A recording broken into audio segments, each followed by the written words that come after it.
is a professor, national speaker, freelance journalist, thought leader, and media critic who examines the intersections of identity, gender, and race in entertainment.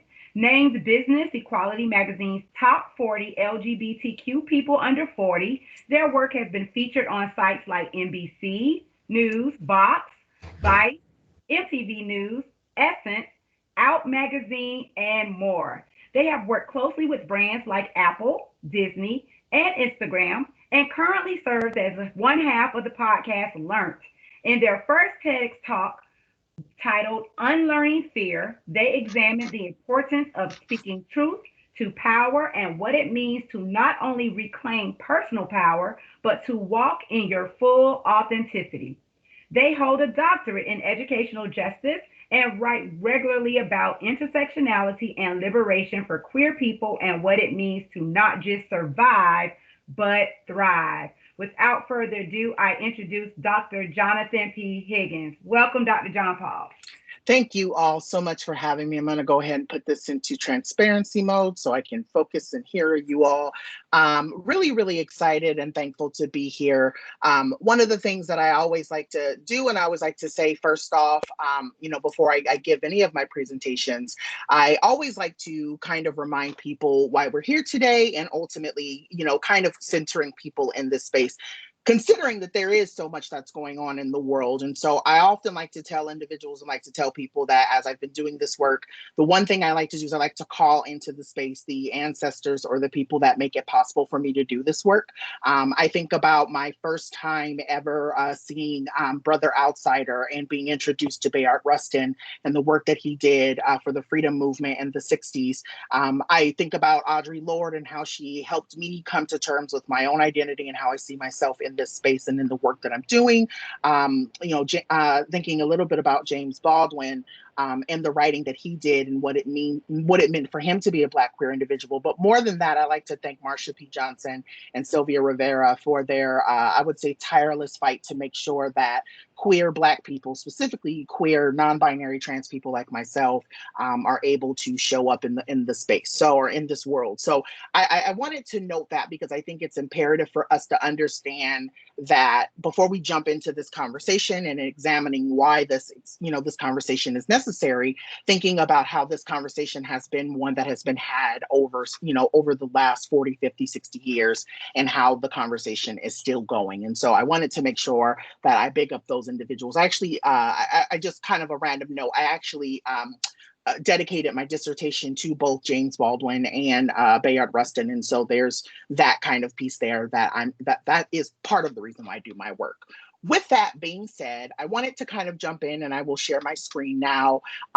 We are going to ultimately jump into a presentation that really focuses on the conversation around creating definitions around safe and brave space. Now, as time has progressed, considering kind of what state that we've been in since June, I have been referring to, whenever I do these type of presentations or whenever I have these conversations, I refer to it as safe-ish in brave space, because we do recognize that for marginalized, minoritized people who look and live like me openly and proudly and loudly, that it's very rare that you can find a safe space.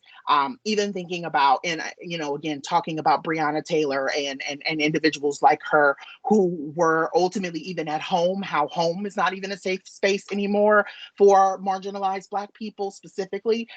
I like to refer to it as safe-ish space. So I'm going to say that with this notion of safe-ish being defined for this presentation as a space that allows individuals to exist without fear. Okay, so that's how we're gonna name the safeness, and then we're gonna talk more about what it means to create a brave space for those individuals to actually be their full selves in those spaces. Specifically talking about my own experience, the experiences I've had working with students, and then ultimately talking more through questions you all might have around this topic, or even the fear that may come with ultimately going up for marginalized students. So I will say this: I cannot see everyone. If you have a question and you feel like it is a question that is burning as we move through the presentation, please throw that question either to Royal or throw it to LaShonda. They are and they will stop me as I'm doing the presentation, and we can answer those questions. I do want to make sure that this is not a thing that you're just sitting and listening to for the next 45, 50 minutes. I do want to make sure that if there is space to engage, that you can. So please stop me if you have a question, or if you would like, to add a thought for me to further expound on. I want to make sure that we're creating space for that, okay?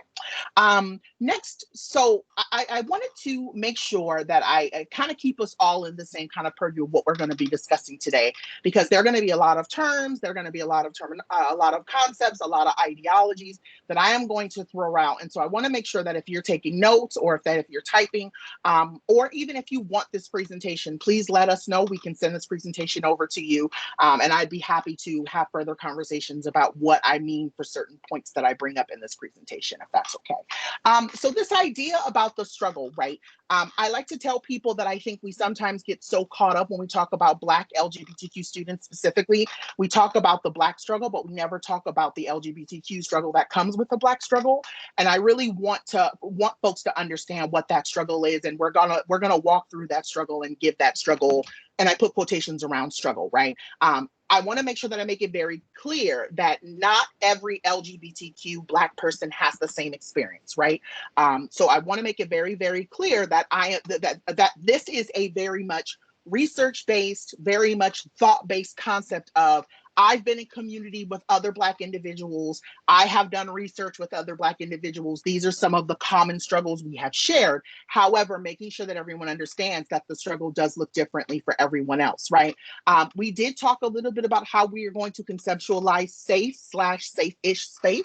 And brave space. We're going to talk about that a little bit more.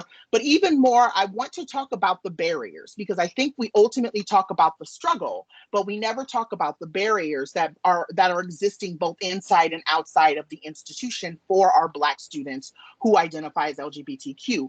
I want to make this clear that this is, in fact, a part of what Kimberly Crenshaw meant when she said intersectionality, because I think what ends up happening is people will just talk about the identity, but we never talk about the barriers, or we never talk about the struggles that happen when a student is on campus or off campus, and how that affects them in their experience as they're navigating the higher education spaces, okay? So I want to make sure that I make that very clear. And if there are questions around what I mean in relation to struggles versus barriers, please let me know. I'd be happy to define that more.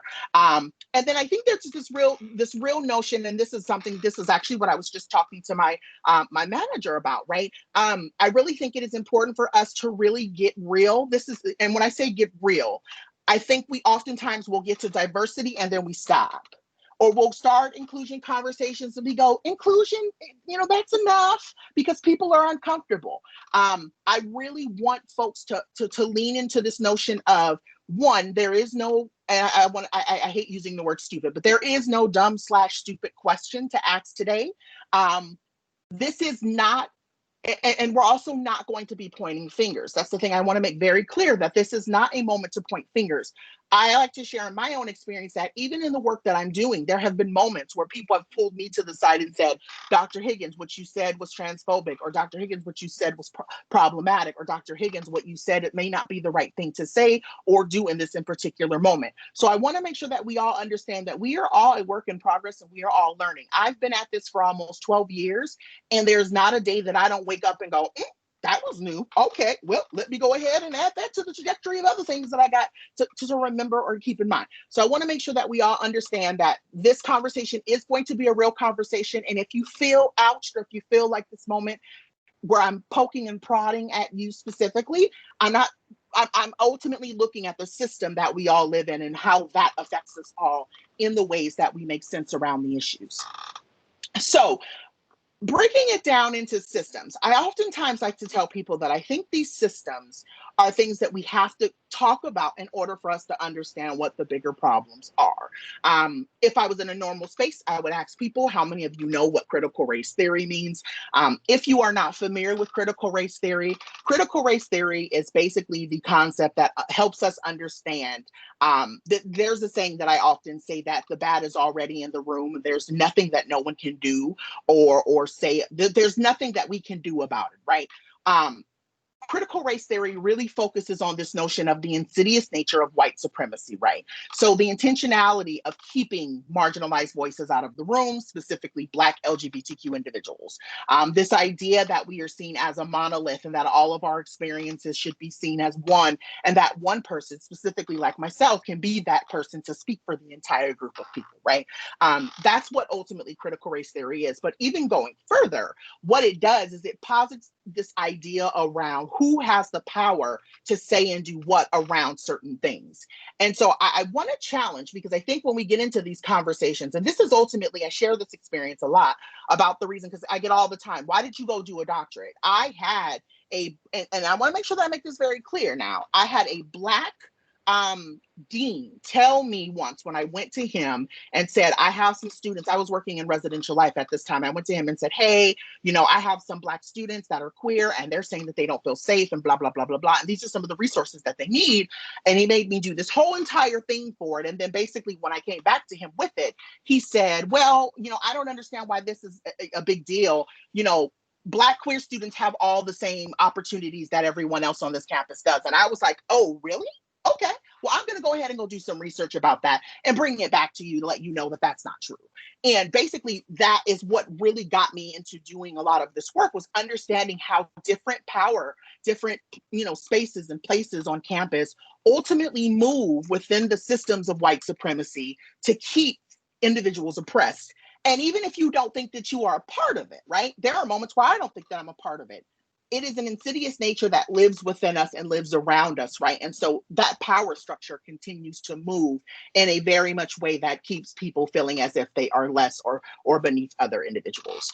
Kind of going back to this notion about what's on the outside and what's on the inside, right? What happens? I think oftentimes folks will say, well, we're giving them money, we give them a safe place to live, we're giving, they live on campus, they're good there, but no one's talking about police violence.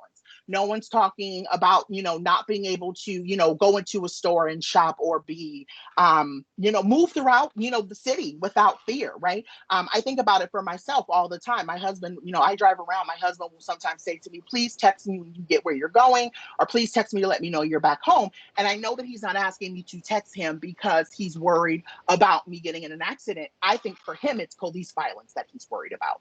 These are the things that I think that we remiss, right? That trans women, specifically non-binary people, experience a lot of police brutality, or basically a lot of violence, just even in the ways that people interact with individuals, right? The whispering under the breath or the laughter that people have. So these are the experiences. And I think these are the lines of intersectionality that we oftentimes miss.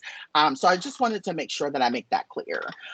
This notion of anti-blackness. So something that happened to me that kind of made me go, you know what? I think there's a bigger problem than what we're talking about. I had a coworker once come to me and say, hey, are you Black today or are you queer today?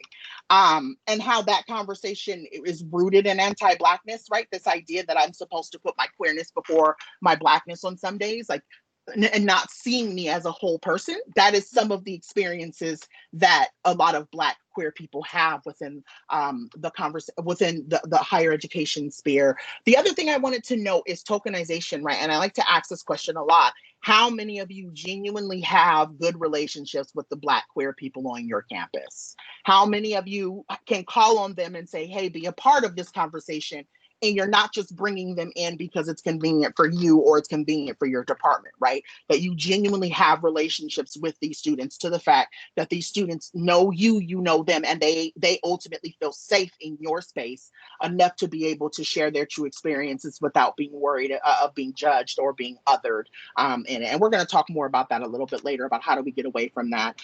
Really thinking about the institutional and systematic racist barriers that kind of just live within the world world for marginalized people, right? This idea, there have been times when I worked in residential life that, you know, I would go to, they used to call it CAB and it was ASB, and I would have to fight to get money for my Black LGBTQ group. But yet I find out that other organizations and other clubs on campus are having money thrown at them, right?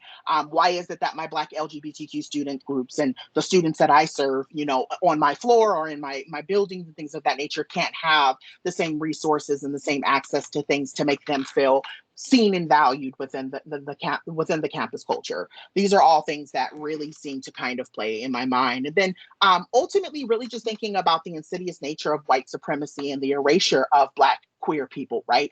I always like to tell people, you love Pose, but yet you don't understand the full story of why Pose is necessary, right? You like to use the vernacular of queer people, but at the same of Black queer people, but you have no idea why Paris is Burning is so important and so exponential for the Black queer community, right? You love Drag Race and you love RuPaul, but no one wants to talk about the struggle that RuPaul had to get to where he is. These are all of the different things that I start to think about when we talk about white supremacy and erasure, right? That we love the people, but we love the culture, but we don't love the people. And that's the thing that I think is really important for us to acknowledge when we're talking about these systems and how they move within the institution that we all work in. So I like to this is the way that I kind of move when I'm doing these presentations. And like I said, it really is hard for me. I wish that we could be together, because I think that there would be a space for me to ask people what their questions are, where their faces, you know, where their thoughts are around all of these different pieces. But with that, how I like to move is I want to posit this conversation in data and information, and then talk about what do we do when we're thinking about the data and the information, right? Now we know the theory, we're going to look at the stats. Now, where do we go knowing both of those? And I think that's important for us to be able to know, right? So these struggles / pieces of information that I'm going to give you are partly research based, and then the other part of it is going to be, and then the other part of it is the other part of it is the idea coming from my dissertation. I'm sorry, my email went off and it threw me off. The part of it is yes, like I said, research, and then part of it is from my own research in my dissertation. And these were the things that I found in my own research that made me stop and say, I think we need to have a larger conversation with other individuals about why this keeps happening. So I think about this notion of like whiteness as a shield that many Black students don't have. When we start talking about the homicides that continue to happen, and we're going to talk more about what specifically happened this year, the numbers of what's been happening, right? The numbers that continue to keep happening, and even the idea that when Black LGBTQ people are not even just murdered, but when they are accosted or they have a bad interaction, there's the conversation of, well, what did you do to make that person respond to you in that manner, versus us having a larger conversation about this idea that both our Black and our queer identities were being attacked in that moment, right? We never really seem to talk about that. The other thing, right? 3 out of 5 victims were Black, specifically 50% being trans women of color, specifically Black women. And I think it's important to name that even last year with the 28 that were listed, I think 26 of them were Black women. This year we're up to 24. And that's reported. So I think that that's important for us to understand, that when we think about whiteness as a structure and as a concept, and I like to tell people that there is a difference between whiteness and white supremacy, right? Whiteness is when we talk about privilege and opportunities and the ways that the world and the system works to protect white people or white concepts or white ideologies, whereas white supremacy is the system, right? That continues to keep perpetuating this idea that Black queer people bring their own pain against themselves, right? So I think it's important for us to be able to differentiate that when we're having these conversations, and for us to understand how both of these systems work together in order to keep many Black queer people oppressed. Black LGBTQ students don't get to go into queer spaces and just be queer. And this is something that I've noted, that when I did work in queer Black spaces, that I oftentimes found myself having to defend other Black queer people for the things that they found to be problematic in the community. The idea that oftentimes they felt pushed out, the moments where they felt like they weren't seen, not only just in queer spaces, but ultimately within the institution. And then even thinking about this idea of them not being able to really see see themselves when they walk into spaces, right? Who's going to attack me? Who's going to say something, out of pocket? Who might say something racist? Who may say something that's, low key anti-Black? Like these are, or even high key anti-Black. Like these are all of the things that Black LGBTQ people have to take into consideration as they're moving into certain spaces, even the ones that say we celebrate LGBTQ people. That was not what I intended to do. Sorry about that. This notion of fetishization. So I think also too, again, when I remember that point that I talked to y'all about the notion of being real, I think it's important to also note too that even in the queer community, and a lot of people go, oh my God, I didn't know this. I'm currently in the process of right now writing a book proposal about what it has been like for me for the last 15 years being a Black queer person in the queer community, in the experiences I've had, prior to meeting my husband and after, this notion that Black people are seen to be, we're sexualized, heavily sexualized, specifically on apps and specifically on television shows. This idea that folks always seem to want to be involved with us sexually, but never want to be involved with our struggle or with our experiences that we have as queer Black people. Those are the things that I think are extremely important for us to overarch, because I think we have a lot of Black LGBTQ students on campus who are having these negative interactions and are being made to feel like they are the reasons that they continue to keep happening. And then ultimately this notion of defending gender presentation. I often have to go through this because, even this notion of like, in the queer community, no fats, no femmes, no, and no Black.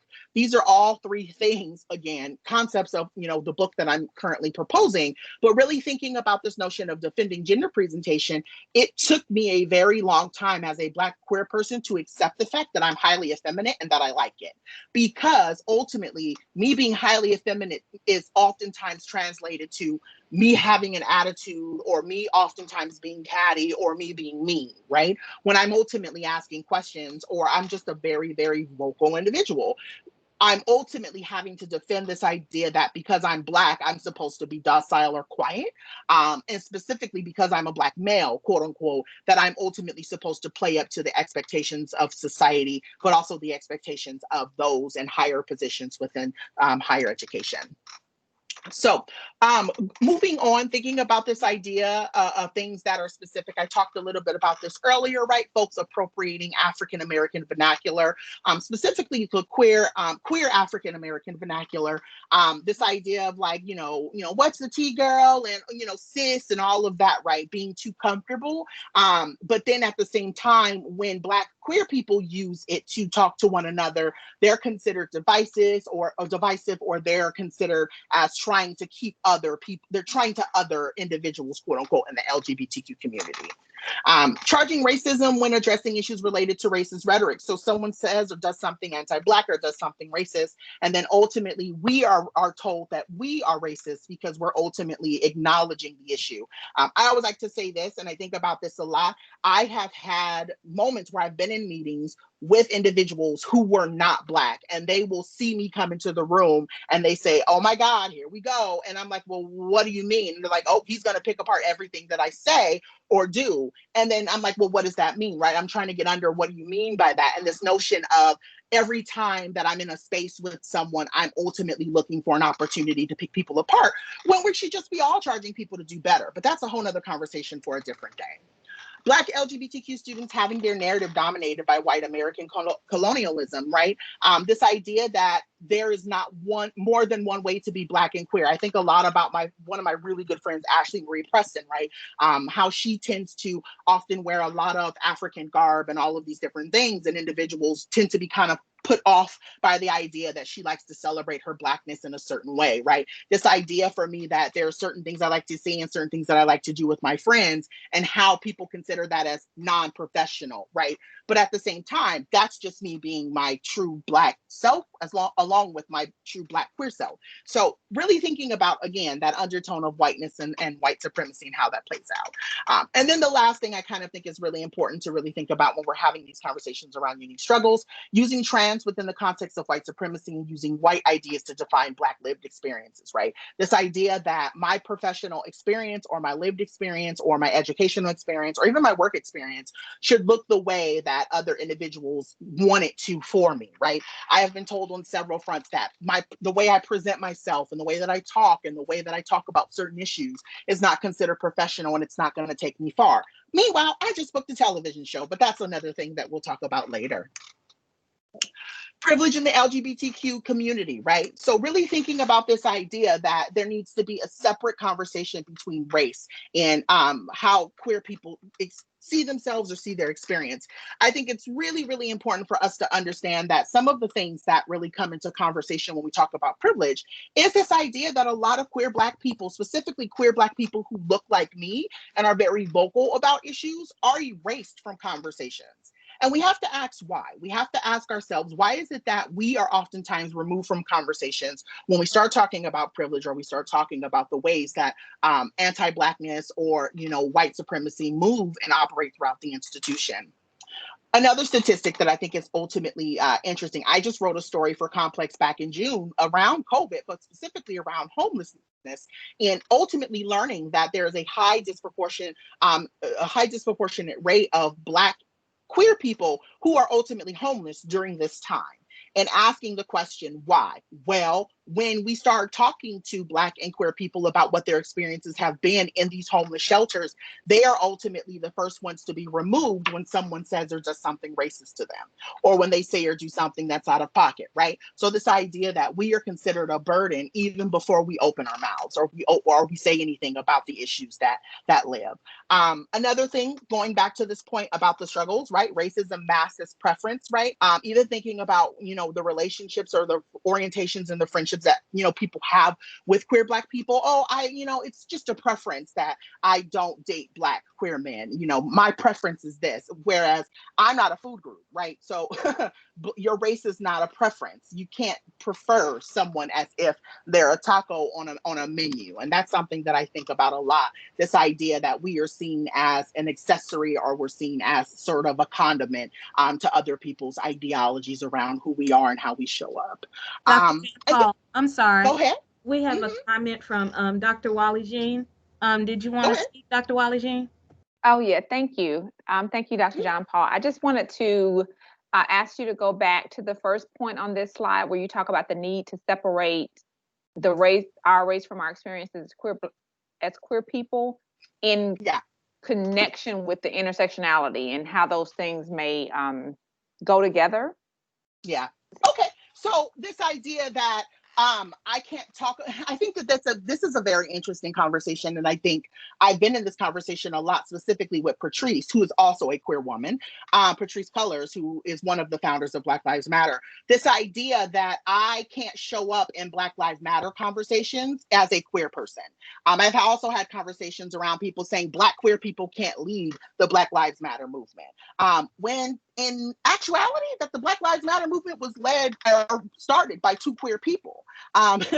So I think about this notion a lot, right? That if I'm coming to do any work for specifically, and I think about this a lot, right? I remember working in a position and I was asked to oversee the BSU, the Black Student Union at my last institution, and how a lot of the Black professors on campus didn't really like the idea that I was the one that was overseeing them or working with them. And when I got to the root of why people didn't like it, it was this idea that I was pushing my LGBTQ agenda on the Black Student Union. When that wasn't, I'm just queer.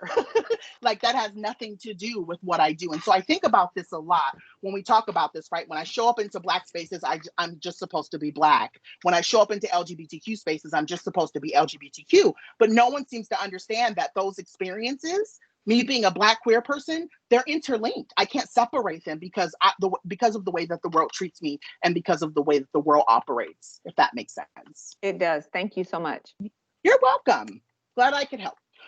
So this idea around diversity and inclusion, there is an error there. I'm sorry about that, y'all. Diversity and inclusion efforts being done for show lack of commitment to the needs of Black LGBTQ people. I always like to tell people that I think it's extremely imperative that when we're talking about what type of efforts that we're wanting to do or the way that we're trying to move these conversations or we're trying to change things on campus, that we really stay committed to making sure that Black queer people are at the core of these conversations. And oftentimes you have a lot of individuals who will say, oh, I know enough of them to be able to make that provision. And I'm going, but do you really? right? I would never want to have conversations about women's rights on campus without actual women, specifically Black women, being in the room. I wouldn't want to talk about trans issues without having trans women in the room. And so I think it's really imperative that we need to make sure that if we are going to make a commitment to doing, quote unquote, this work, that we need to make sure that Black LGBTQ people are involved. So I put this here because I think it's really imperative for us to make sure that as we're having conversations around this and we're going forward, it's important for me to uplift Nina Pop and Tony McDade, because we spent a lot of time talking about Breonna Taylor. I forget the other, I can see his name, but I can't think of him. The other individual who was killed back in June. There are a lot of times we focus on cis individuals, specifically cis straight people, assuming, but we never talk about the trans violence that's happening. And I have been, even since Pulse, I think Pulse, we could spend a lot of time talking about Pulse and the way that was covered and how, it was ultimately talked about. I think that this is really important because I will see a lot of conversations about justice for Breonna Taylor, but no one is talking about justice for Nina Pop or Tony McDade. And I think that that's imperative, that if we're going to have these conversations on campus about what justice looks like, we have to make sure that justice and rights and access and all of these conversations include Black people, Black queer people, specifically Black trans people. So I just wanted to make that note before we move on. So this idea, right, the theory to practice, the notion of like, where do we begin? Dr. Higgins is telling us all of the issues. What do I do? Well, I think the idea is for us to really understand the history of the struggle. And I really think about this from the concept of, again, Bayard Rustin. I've done a lot of research around him. I think about this notion of even when the Black history, kind of going back to that point that I just made about Black people needing to separate their queerness, how Bayard Rustin was ultimately the leader of the civil rights movement. And they brought Dr. Martin Luther King in because they felt like he had a better image for the civil rights movement. This idea that the first woman who actually sat on the bus was actually a queer woman who sat on the bus and said, "I'm not going to move." But yet, because Rosa Parks made things look good for people, because she was a quote upstanding Black woman, right? That she ultimately became the face of the civil rights movement. Thinking about the ways that history has erased us and how that has continued to work. I even think about this notion, and I'll say this before I go on to my next point, that my friend Patrice and I don't really call her a friend, more of an associate, Opal, has ultimately a couple of years ago, they were, Times had ran a big story about Black Lives Matter and didn't consult any of the women who started it. And when I reached out to Patrice and I said, "Hey girl, did you see this? Were you included in the conversation?" She was like, "They never reached out to me." That is a thing. We have systematically, we continue to be removed from conversation. I even like to think about this idea too of how much of a fan I am of Big Frida and how Big Frida will come onto different tracks, right? She's been on tracks for Kesha. She's been on tracks for Beyonce. She's been on tracks for, who else did she do a collab with? Drake. And ultimately, she was not involved in any of the videos, right? This idea that we love the voices of queer people, but we don't want to see them. And I think about that a lot when we talk about this. So when we start having a conversation around privilege, I always like to ask people, how many Black queer people do you know that are in positions of power? How many Black queer people are you reaching out to bring into conversations around making your campuses better? How many Black queer people do you know that are presidents of other institutions? I can't name any, right? These are all things that we are somehow kind of connected to. And I think about this, right? When we start talking about the larger issue, how are we pushing out Black queer people from opportunity? And that's where privilege comes into play, right? We have the privilege to step up and say, you know what? I don't see them. I don't hear from them. We're not including them. What can we do to make sure that they're brought in? And so even for me to be asked to come in and do this presentation, I'm always so thankful when I'm asked, because I'm ultimately, it's a way of an organization or an institution showing me that they are committed to giving Black queer people, specifically Black non-binary people like myself, an opportunity to talk about the things that we need. So going back to this notion of what a safe-ish space is versus brave space, I recognize that as a Black queer person, I am running a risk every time I get out of bed and walk out the door. So when I talk about safe-ish spaces, right, this notion, I always like to tell the story, because I always hear a lot of people go, "I'm so afraid, I'm so scared, and I don't know what to do." I remember being at Target once, I'm a storyteller by heart, so y'all just gonna have to deal. I remember being at Target once, and I remember seeing or hearing, at least, there was another boy around the corner who, was, I think he was with some of his cousins and things of that nature. Little black, they were both all little black kids. And I remember one of them saying, "Oh my God, stop! You're so gay." And I remember just kind of pausing and being like, it took me back to that 8-year-old kid who was in school and people were messing with me and nobody did anything to help me. And so I remember tucking my head around the corner and saying, "Hey, don't say that." And the little boys looked at me and two of them ran off. And the little boy that was, obviously being bantered, he looked at me and he was like, "Thank you." And I said, "You're welcome." I was like, "Tell your mama," something like that, right? But this idea that for me, for him, right, I was doing him a favor by protecting him in that moment. It really brought me back to this idea about what are the little things we all could be doing to make sure that people feel just a little bit more safer in the spaces. Because again, this is a very volatile time for a lot of people. And so I think about safe-ish being that notion, right? How many times have you, bit your lip or said, "I don't want to say that because I don't want to get fired," or I don't want to say that because I don't want to get in trouble. When we think about how many Black people, specifically Black queer people, have put their neck on the line throughout history to make sure that we can even be in these spaces. So I think about that a lot.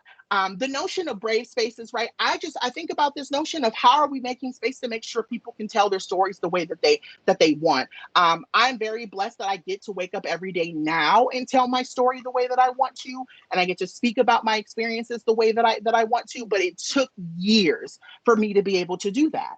And I think about how many times I wish that when I worked in higher education for the 12 years that I was in it, that somebody would have said, "Let's give John a space for him to speak truth and for us not to basically chastise him for doing that or chastise them for doing that." And so that's what brave space means to me, right?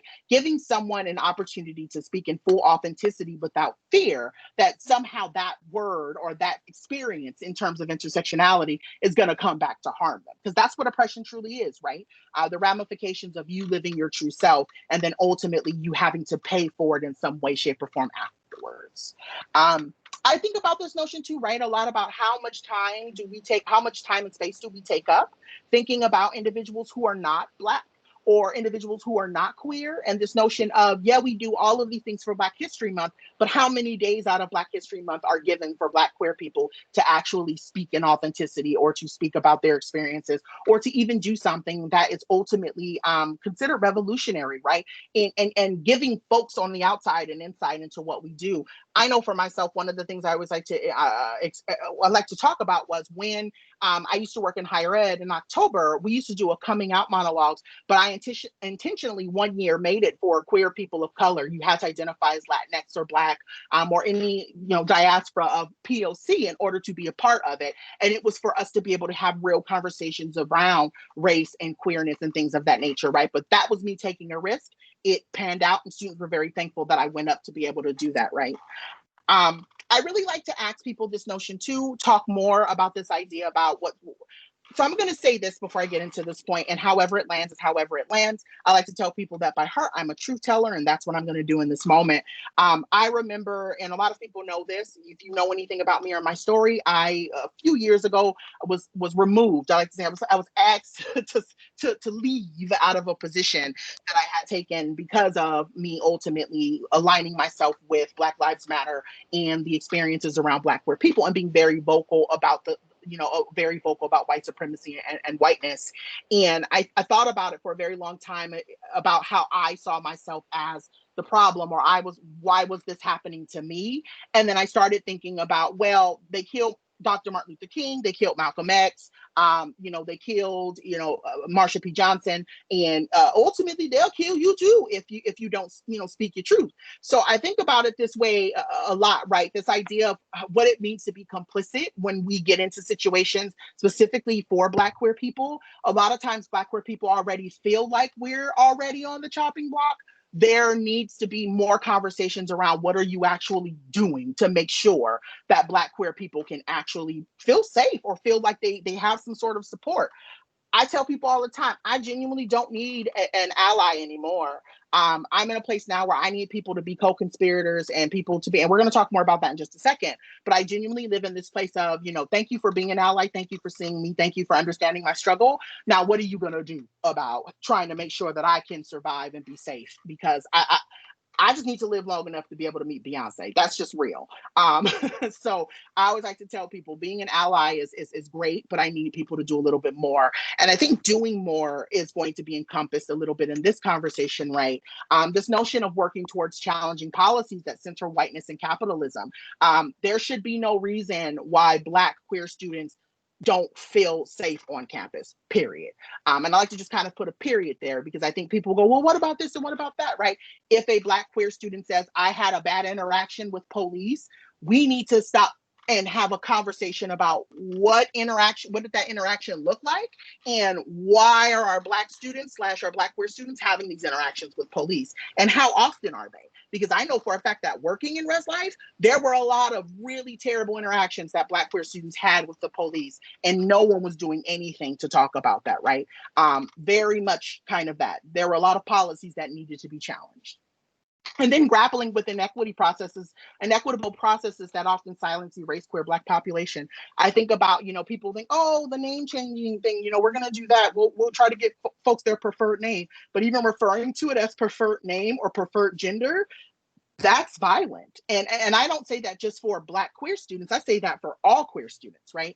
This idea that words mean things, and really thinking about how some of these processes, when you only have male, female on an application slip, or that you make a Black trans person have to live in a hall with, quote unquote men, all of that is very triggering and problematic. And so I think about that, right? How are we grappling with the inequitable processes to make sure that stuff feels right and feels good for our queer Black students? I kind of just want to say this so that way I'm not beating a dead horse. I really think that conversations are great. Conversations are needed in order for us to evaluate and assess kind of where we are and what we're doing. But I really think that we have to start thinking more about what does the culture of Clayton State look like? What has the culture been? What is the culture now?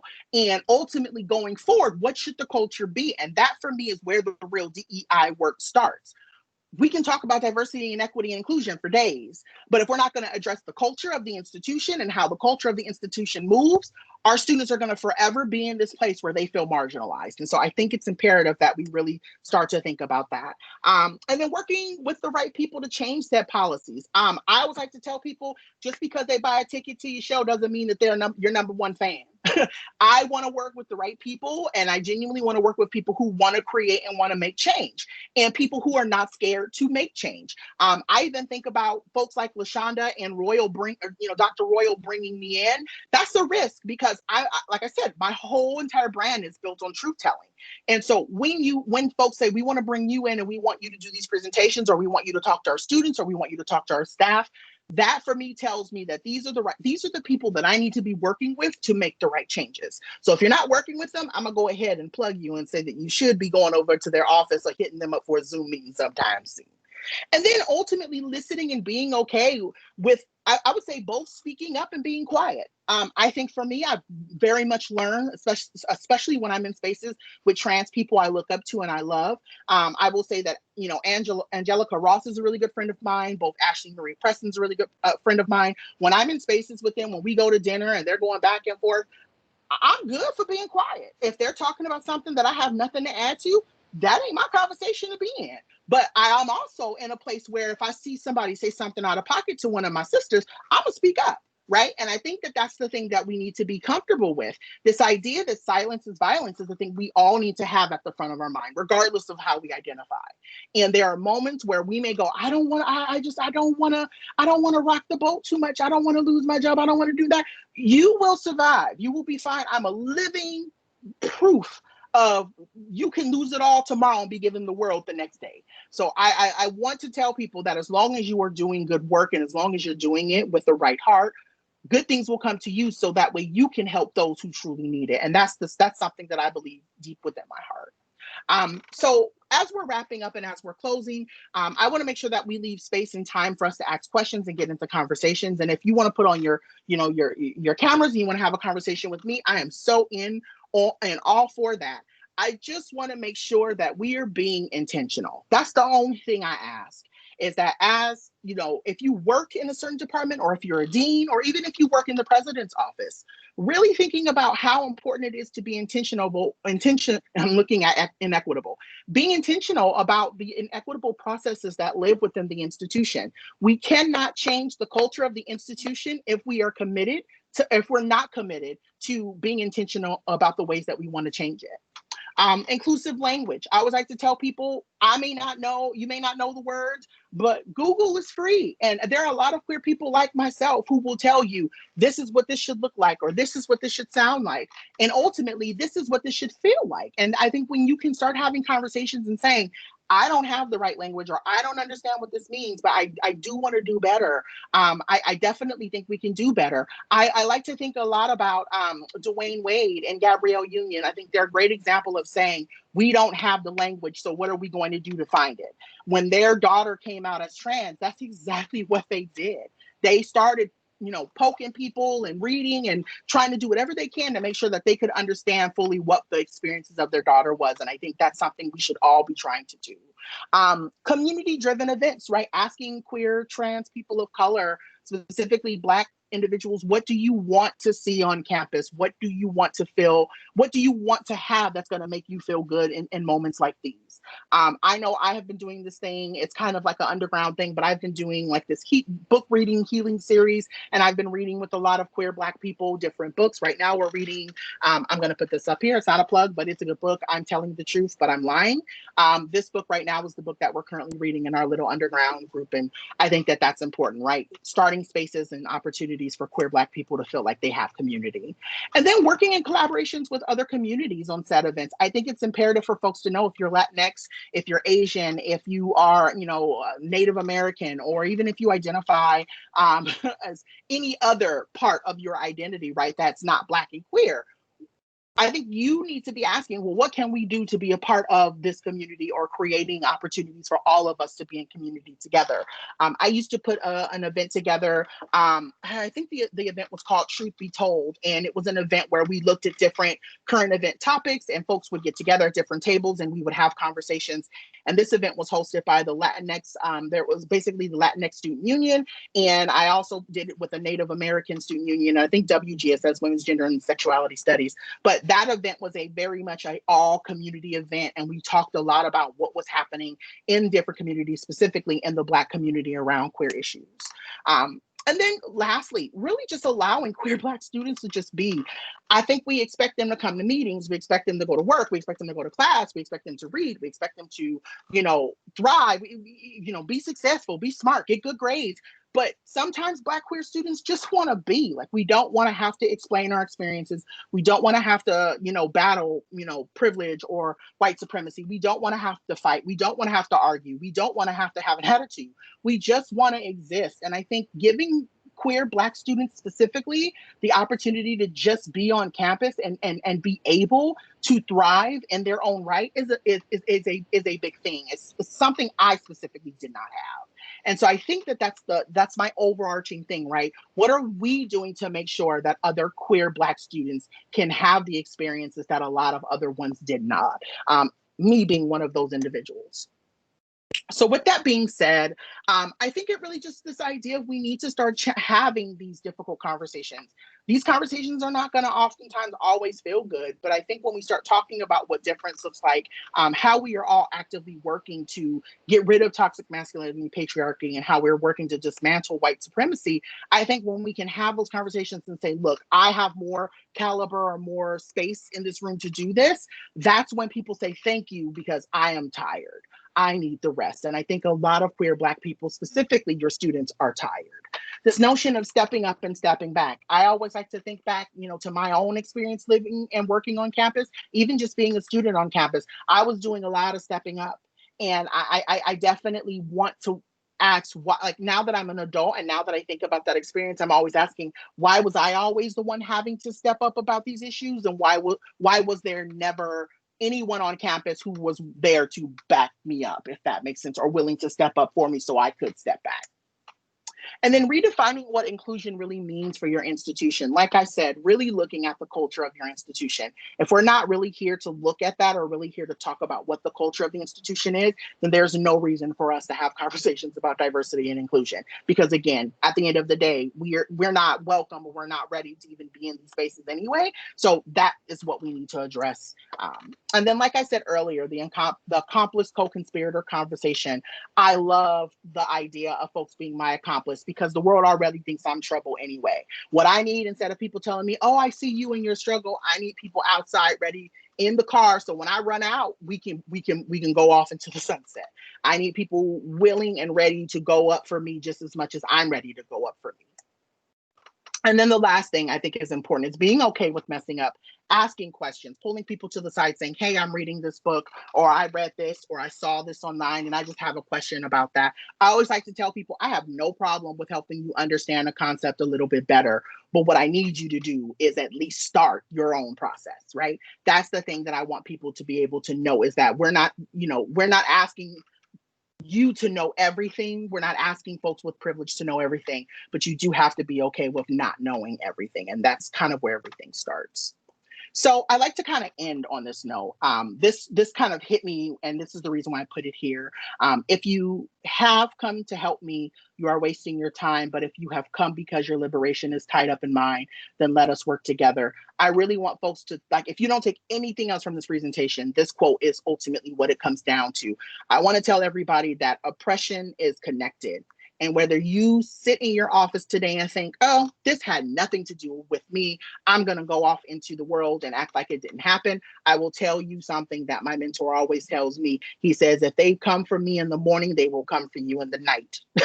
And I just want folks to understand that at the end of the day, specifically what's happening right now and what's been happening since 2000, not even 2016, really, honey, it's been happening since the beginning of time. But I will say what has been happening these last few years is that all of us are starting to, again, my mentor always says we're one vote away from a chopping block. And so I think it's really important for us to really think about this idea that all of our liberation needs to be tied up in the same notion of doing the same work. So we have to be in this together. I thank you for listening to me. I thank you for being here. The first part is showing up, and that's what you did. And I truly, truly appreciate it. And so with that, I'm going to go ahead and leave you with should leave you with my information here. Sorry about that. If you would like to connect with me, if you'd like to send me an email, I'd be happy to share that in the chat. But you can find me on all social media. I'm on Facebook, Twitter, Instagram. I do an Instagram show weekly with different individuals when we talk about social justice issues. So if you want more conversation, you want to be in more conversation around Black queer people and what we're doing, you can find me on Instagram every Wednesday at 4 p.m. And my handle is Dr. JonPaul. But thank you so much for having me. I truly, truly appreciate it. And I am really looking forward to answering any of the questions that you all might have. Thank you so much, Dr. JonPaul. I think I saw in the chat that someone wants to see the book, or the name of the book again, please. Okay. Yeah. So this book is by Bassi Ekpi, I think is how you say their last name. They're actually going to be on my Instagram show on November 18th. So I will be in conversation with this actual author, but this book is called I'm Lying. I'm Telling the Truth, but I'm Lying. And what this book does, it talks a little bit about what it's like to be queer, but also to be dealing with mental health issues and also what it means to be Black. Okay. Great. Additionally, Dr. JonPaul, you had some fantastic comments that came through. One of our colleagues said, I love the concept of allies becoming co-conspirators. And I think you hit a lot on that, and that was really important because it takes us from the notion of, I see you and I want to support you from afar, to I want to be on the front lines and on the sidelines with you type of concept. Another one, when you started talking about conversation, right? And I think that's where we find ourselves at our institution, and many, especially during this time. But how do we move beyond the conversation? If you are truly saying you want to do the work of DEI, how do you move from the conversation to actual cultural change? So good stuff. Yeah. Any other questions folks have? And I just want to make sure that I make it very clear, because I think it's real easy for folks like myself to come in and say, all of you are doing terrible work. I think that it's real easy to feel that way. And I don't want that to be the notion. I think what I think these conversations need to basically start with is this notion is I'm doing the best that I can with what I've been given. But the question needs to be, why am I only being given just this to be able to do that work? And why is it so hard for me to do the work for Black LGBTQ students? So I just want us to be able to challenge these systems a little bit more, because like I said, that quote, at the end of the day, we are all kind of, regardless of how you feel about what's going on in the world, we are all connected in the same system. And ultimately, if you are Black, if you are queer, if you're a Black woman, if you're a cis Black woman, all of these different things are being done for all of us to basically go away. So I think it's really important for us to think about that. I see a question here that says, can Dr. JonPaul speak to how anti-gay homophobia in the Black community specifically impacts our work with creating safe-ish, I love that, thank you, brave spaces for Black LGBTQ students? So I want to make sure that I make this point, because I think that there's this notion that moves around the world that Black people are more homophobic than any other race. And I just want to make it very clear that homophobia is homophobia no matter who is behind it. So I definitely think that that's something we really need to have a conversation about this notion of, oh, Black people are more homophobic than any other. No. There are a lot of groups that are just as homophobic. So I just want to make sure that I make that very clear. When we talk about anti-gay homophobia in the Black community, right, we need to have a conversation about where that starts. And a lot of people don't want to. I am going to step out again because I am who I am. And if this rubs you the right way, then it was for you. And if it doesn't, then go ahead and eat the meat, spit out the bone.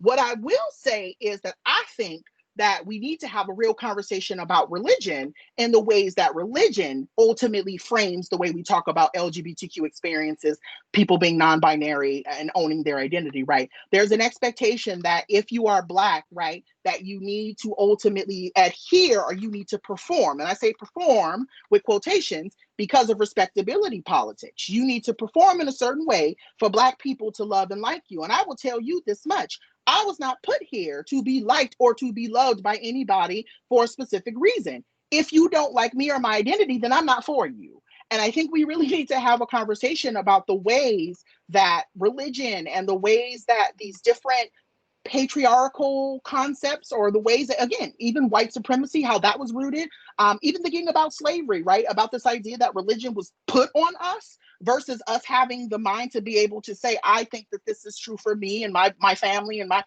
wholeness. As somebody who was raised as a Jehovah's Witness, and I talk about this in my TED Talk, I'm very, very intentional about the ways that I talk about this idea that the Black community and how they see me and how it impacts me. So I think we really need to just start having, something. I'll say this and then I'll shut up. I think about this a lot, and specifically when we're talking with our Black students. When I was in college, I had a professor ask me, do you believe, like, basically, what do you believe? I had to write a whole entire paper about what I believe. And I had wrote this 3 to 5 page paper about what I believe and why I believe it and all of these different things. And the note that he gave me back was, do you believe this, or were you taught to believe this? And when I tell you, that shook me to the core, because I had never had anybody push back on me and say, what do you believe? And so when we're working with Black students and they go, oh, I have a problem with queer people, blah, blah, blah, blah. Why? Well, that's what my religion believes is. Okay, well, why does your religion believe that? Well, can we get to the core around how society hates women and how that is ultimately the reason why, even in Christianity, that we have problems around queer people in the community? But at the same time, we talk about LGBTQ people being kind of quote unquote an abomination, but you're smoking and cheating on your wife and stealing money from the church. I'm just saying, I'm just here to tell the truth, So I think it's important for us to have those conversations, that we are all imperfect and the ways that we show up in our imperfections is okay. So I think that that's the rant that I'm gonna go at. That's where I'm gonna end my rant. But thank you for asking that question. If we have any more questions, please feel free to raise your hand. But I would like to offer this opportunity. We have our Vice President of Student Affairs, Dr. Shakir Abdullah, joining us. And we also have the President of our institution, Dr. Tim Hines, joining us. So just wanted to open up this space in case either of you wanted to share any comments or any words with us.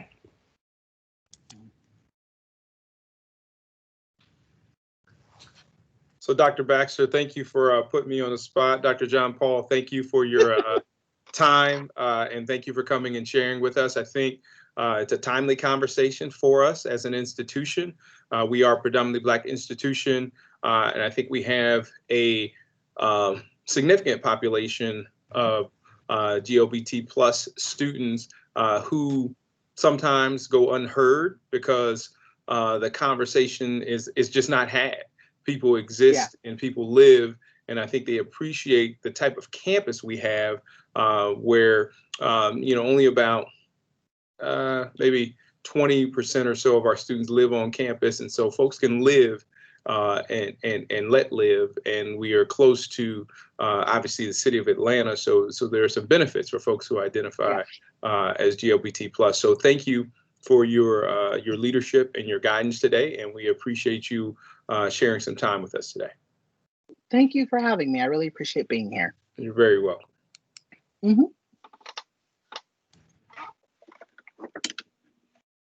I'm used to Royal putting me and everybody else when convenient in a hard place. So this is not an aberration. Candidly, thanks for being with us. Anybody who advocates that all of us need some examination of our own selves about what conversations are difficult. Those voices are both appreciated and I hope celebrated here, because it's not them and us. It's not me and you. It is all of us talking about a celebration and a reflection of similarities and differences that both enrich our conversations, but occasionally, but more often than not, make them difficult. So thanks. Thank you for having me. I really appreciate being here.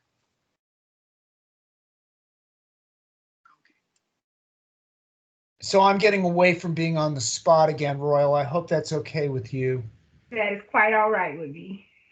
Thank you so much, President Hines. All right. LaShonda, anything else? No, if we don't have any additional questions, thank you everyone for logging on. Again, the session was recorded, so if you'd like to go back over it later or share it, you are more than welcome to.